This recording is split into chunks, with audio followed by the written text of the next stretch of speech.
Hello. नमस्कार दोस्तों। तो जैसे कि आप सभी जानते हैं, आज हम अपना पहला चैप्टर जो है वो स्टार्ट कर रहे हैं, जो कि है केमिकल रिएक्शंस एंड इक्वेशंस।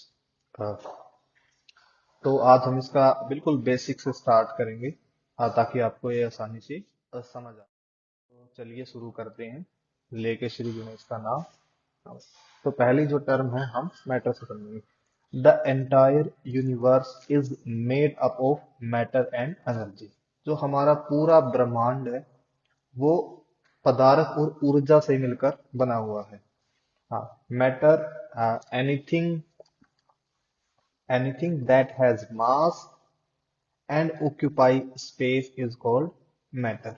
कोई भी चीज जिसका मास होता है, मास मतलब वजन, अगर हम अपनी बिल्कुल नॉर्मल लैंग्वेज में बात करें, वजन यानी कि वेट होता है।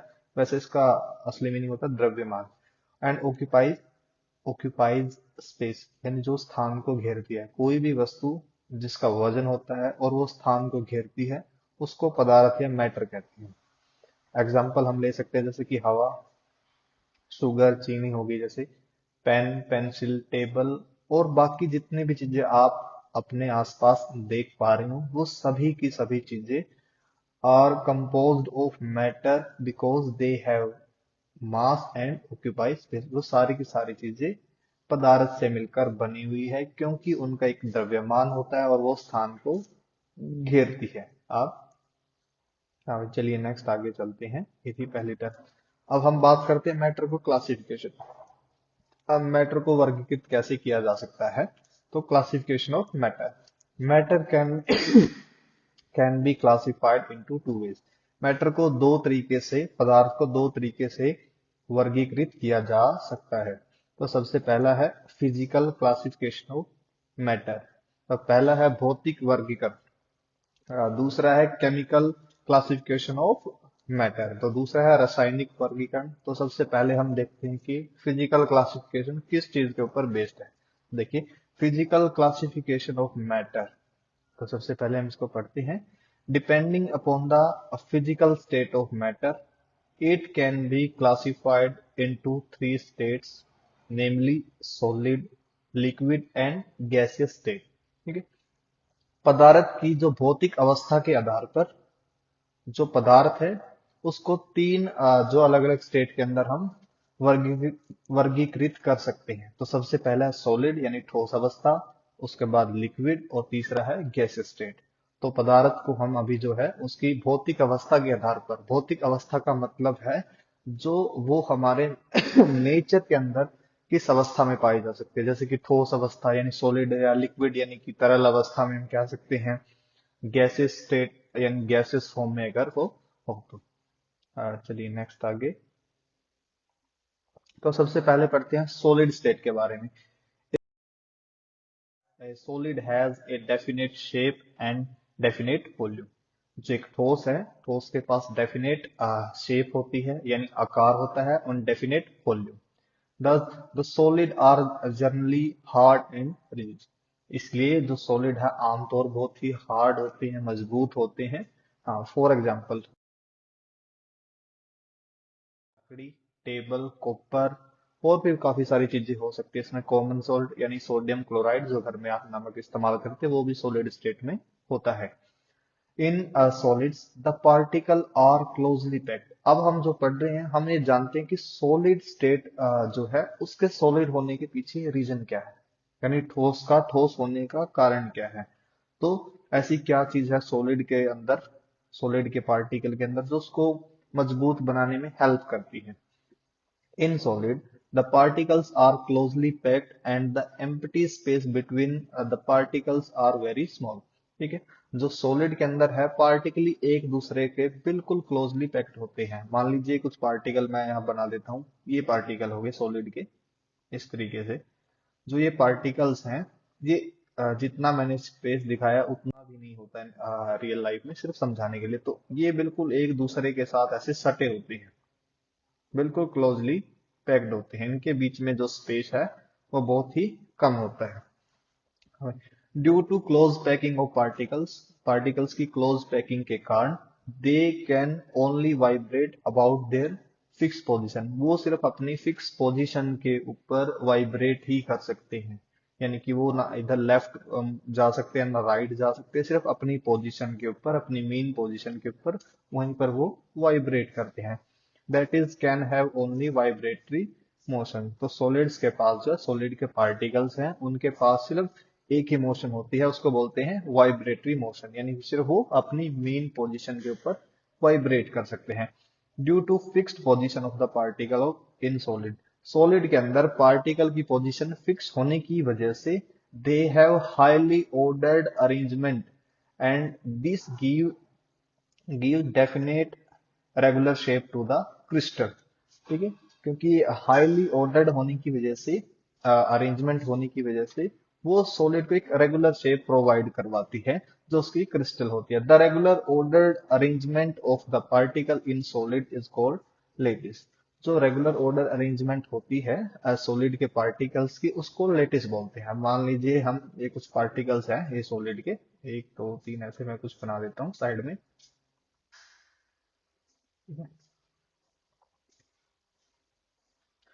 तो आप देखोगे सॉलिड के अंदर क्या होता है, जो ये पार्टिकल है, फर्स्ट पार्टिकल और सेकंड पार्टिकल के बीच में जितनी बॉन्ड लेंथ है उतनी ही इससे नीचे वाले में, उतने ही उसके साइड वाले में, यानी लेफ्ट राइट। ठीक है, इस तरीके से अगर हम बात करें टॉप बॉटम, अगर ऊपर की तरफ भी कोई पार्टिकल्स ऐसे होते तो सब में इक्वल बॉन्ड लेंथ होती है। ये मैं इक्वल नहीं बना पा रहा हूं, लेकिन इक्वल बॉन्ड लेंथ होती है। ठीक है, जो बॉन्ड लेंथ है वो भी इक्वल रहती है। ठीक है, पार्टिकल के बीच में जो स्पेस है वो भी इक्वल होता है। पार्टिकल भी बिल्कुल लाइन ऐसे अरेंज्ड होते हैं, इसलिए इसको बोलते हैं रेगुलर ऑर्डर्ड अरेंजमेंट। ठीक है, ये पूरी पूरी जो स्ट्रक्चर है उसको लेटिस बोलते हैं, जो इस ऑर्डर को। The attractive force, the attractive forces among the particles called inter particle forces are strong in solids. हाँ, जो सॉलिड के पार्टिकल्स हैं, ठीक है, इन पार्टिकल के बीच में जो फोर्स होता है, बेसिकली मैं आपको बता देता हूँ। इनके बीच में आयनिक बॉन्ड बनता है, यानी कंप्लीट आयन के लॉस से, यानी इलेक्ट्रॉन के गेन और लॉस से बनता है आयनिक बॉन्ड, जो काफी ज्यादा स्ट्रॉन्ग होते हैं, जिसको अट्रैक्टिव फोर्स बोलते हैं।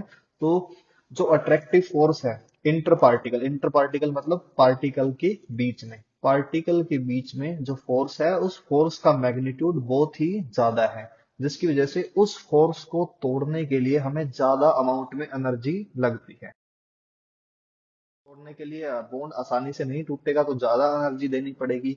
जब ज्यादा एनर्जी देंगे तभी बॉन्ड टूट पाएगा। इसलिए जो सॉलिड्स हैं, सॉलिड के बीच में जो फोर्स ऑफ अट्रैक्शन का मैग्नीट्यूड होता है वो बहुत ज्यादा हाई होता है। इसलिए होता है क्योंकि ये जो बॉन्ड बनते हैं, बेसिकली जो सॉलिड बनते हैं वो कंप्लीट इलेक्ट्रॉन के लॉस और गेन से बनते हैं। इनके बीच में आयनिक बॉन्ड होते हैं, और आयनिक बॉन्ड का जो मैग्नीट्यूड होता है वो बहुत ही ज्यादा हाई होता है। इसलिए जो सॉलिड है, सॉलिड के पास एक डेफिनेट शेप और एक डेफिनेट वॉल्यूम होती है। आई होप आपको समझ आया होगा। चलिए आगे। अब नेक्स्ट है liquid state. A liquid has a definite volume but not definite shape. एक लिक्विड के पास एक डेफिनेट वॉल्यूम होती है लेकिन शेप डेफिनेट नहीं होती। A liquid takes the shape of the container in which it is placed. हाँ, जो एक लिक्विड है यानी एक द्रव है या तरल पदार्थ है, कंटेनर जिस भी बर्तन के अंदर आप उसको रखोगे, जिस भी कंटेनर के अंदर आप उसको रखोगे वो उसी की शेप को गेन कर लेता है। फॉर एग्जाम्पल, एग्जाम्पल के लिए अगर हम बात करें तो वाटर, मिल्क और ऑयल, ठीक है, पानी हो गया, दूध हो गया, ऑयल, ये सभी तरल पदार्थ है। ठीक है, जिस भी बर्तन में आप रखेंगे उसी बर्तन की शेप को ले लेते हैं। In liquid the particles are loosely packed and empty space between them are relatively large. ठीक है, लिक्विड के अंदर जो है पार्टिकल लूजली पैक होते हैं थोड़े, उनके बीच जो स्पेस है, पार्टिकल के बीच में जो स्पेस है सॉलिड की कंपैरिजन में ज्यादा होता है। To loose packing the attractive forces between them are relatively. ठीक है, लूज पैकिंग होने की वजह से जो अट्रैक्टिव फोर्सेस हैं पार्टिकल के बीच में, जो फोर्सेस ऑफ अट्रैक्शन है उसका मैग्नीट्यूड सॉलिड की कंपैरिजन में काफी कम होता है। However these are not enough weak to allow the particle to separate from one another, लेकिन फोर्स ऑफ अट्रैक्शन का जो मैग्नीट्यूड है इतना भी कमजोर नहीं होता कि वो पार्टिकल को एक दूसरे से सेपरेट में है। फोर्स ऑफ अट्रैक्शन का जो मैग्नीट्यूड है वो इंटरमीडिएट लेवल पे होता है, यानी कि ना ही ज्यादा स्ट्रॉन्ग ना ही बिल्कुल कमजोर, बीच के लेवल का, इतना कि वो जो लिक्विड के पार्टिकल है उनको एक दूसरे के साथ जोड़ के रखे। अब एग्जांपल के लिए हम देखते हैं, पानी है, पानी के अंदर हम अपना हाथ दे सकते हैं, ठीक है, अपनी पूरी बॉडी पानी के अंदर जा सकती है क्योंकि पार्टिकल के बीच में स्पेस होता है। लेकिन इतना भी स्पेस नहीं होता कि बिल्कुल ही पार्टिकल अलग हो जाए।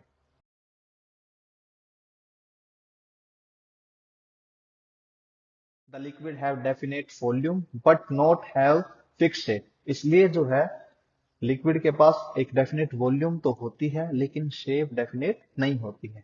हाँ, they take the shape of container, ये हम पहले ही पढ़ चुके हैं कि जिस कंटेनर में हम किसी लिक्विड को रखेंगे वो उसी की शेप को ले लेता है। चलिए आगे। Gas state, A gas neither possesses a definite volume nor a definite shape, एक गैस का है जो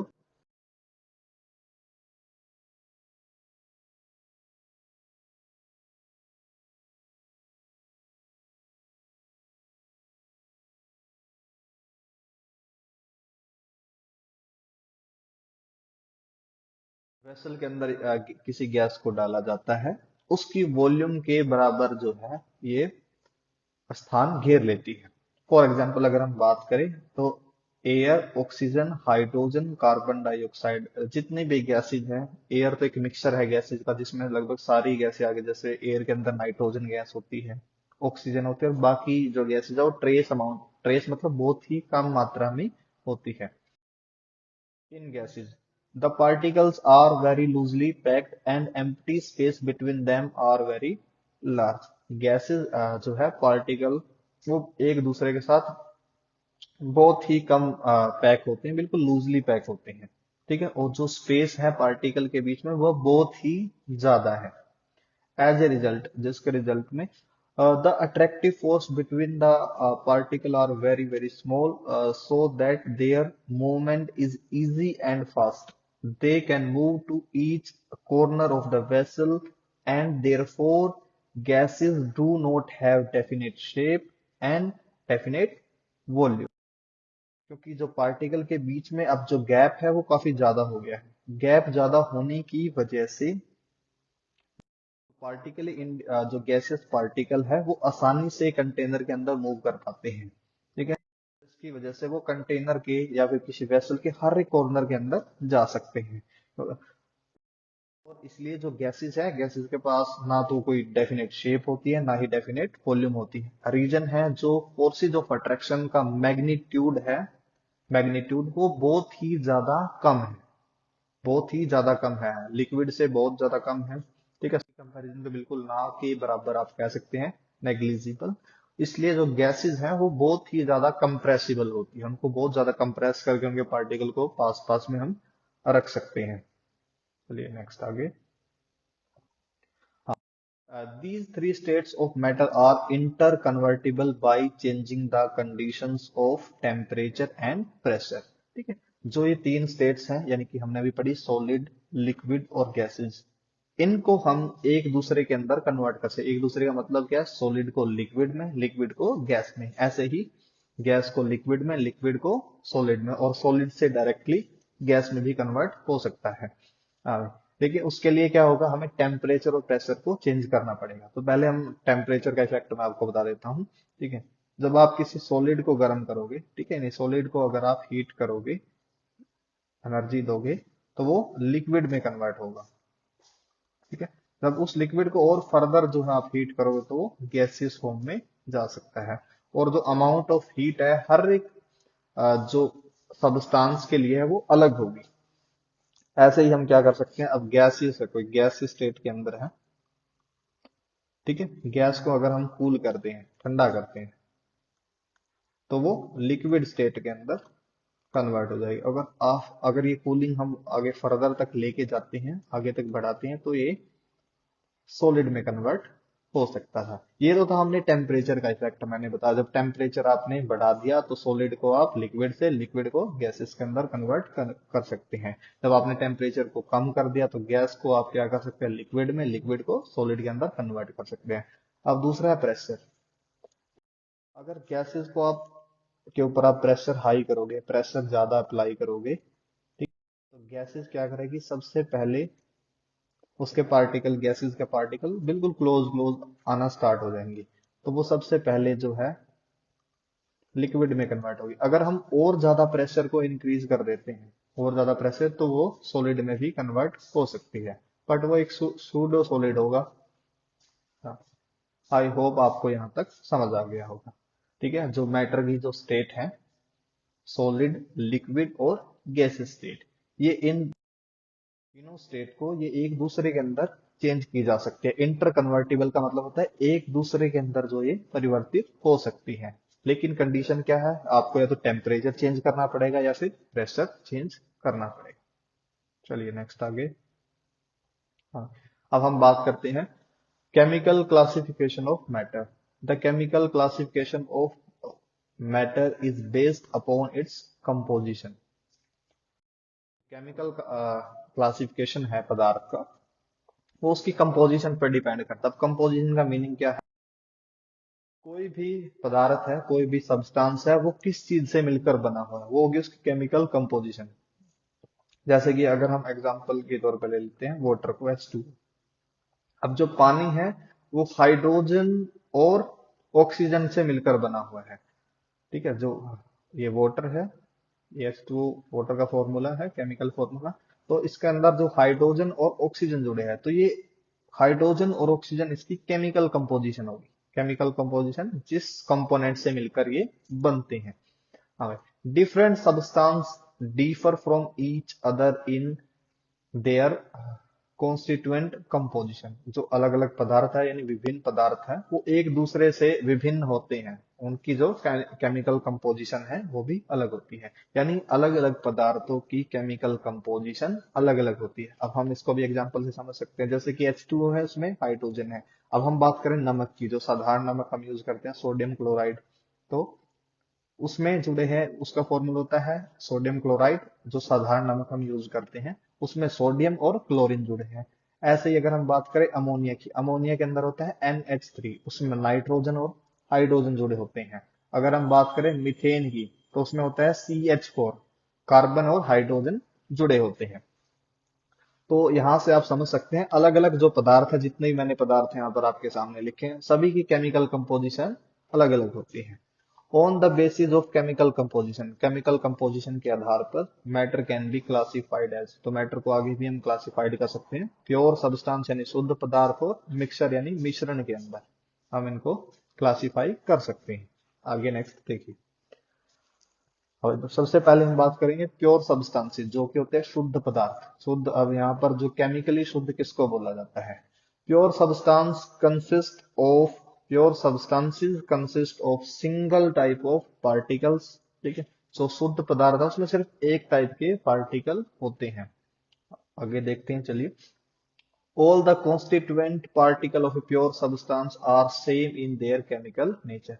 ठीक है, जो एक शुद्ध पदार्थ के जितने भी कॉन्स्टिट्यूएंट पार्टिकल है, कॉन्स्टिट्यूएंट पार्टिकल होते हैं जिन पार्टिकल से मिलकर वो बना होता है। ठीक है, तो उनका जो केमिकल नेचर है वो एक जैसा होता है। यानी कि अब एग्जांपल के दे रखा है इसमें, copper, silver, gold, water, glucose, sodium chloride, और some examples of pure substances. तो ये कुछ जो है शुद्ध पदार्थ हो गए एग्जांपल। अब यहाँ तक आपको समझ आ जाएगा, चलो कॉपर है कि इसमें चलो एक टाइप का हो गया, सिल्वर है उसमें सिर्फ सिल्वर के होंगे, गोल्ड है गोल्ड के अंदर ये होंगे। लेकिन अब बात करें H2O, पानी के अंदर तो एक टाइप के पार्टिकल नहीं है, इसमें दो पार्टिकल हैं। ठीक है, ग्लूकोज की अगर हम बात करें तो इसमें C6H12O6, तो इसमें 6 कार्बन, 12 हाइड्रोजन और 6 ऑक्सीजन है। और सोडियम क्लोराइड की अगर हम बात करें तो इसमें NaCl है। ऊपर तो लिखा था कि सिर्फ एक ही टाइप के पार्टिकल होने चाहिए, नीचे तो एग्जाम्पल में तो दे रखा है कि ग्लूकोज भी है, सोडियम क्लोराइड भी है और ये भी है। अब चलिए इसको मैं आपको एक्सप्लेन करता हूँ ऐसा क्यों होता है। ठीक है, मानते हैं कि जो इसके अंदर हाइड्रोजन और ऑक्सीजन है, लेकिन हाइड्रोजन और ऑक्सीजन इसमें हमेशा एक फिक्स पोर्शन में जुड़े होंगे, हमेशा एक फिक्स रेशो के अंदर जुड़े होंगे। ठीक है, कभी भी वो रेशो चेंज नहीं होगी। ठीक है, ऐसे ही तो जो ये H2 है, पूरा का जो H2O का ये मॉलिक्यूल है, जिसमें हाइड्रोजन और ऑक्सीजन जुड़े हुए हैं, अगर हम बात करें तो ये यहाँ पर हम देखें तो ये 1/8, जो हाइड्रोजन का मास होता है वो 1 यूनिट है, होता है 1 यूनिट, और ऑक्सीजन का मास होता है वो 8 यूनिट होता है। तो 1:8 यूनिट में ये जुड़े हुए हैं इस समय। ठीक है, तो ये जो H2O है ये एक सिंगल पार्टिकल की तरह बिहेव करता है। ये जो H2O है ये एक सिंगल पार्टिकल की बिहेव करता है, क्योंकि ये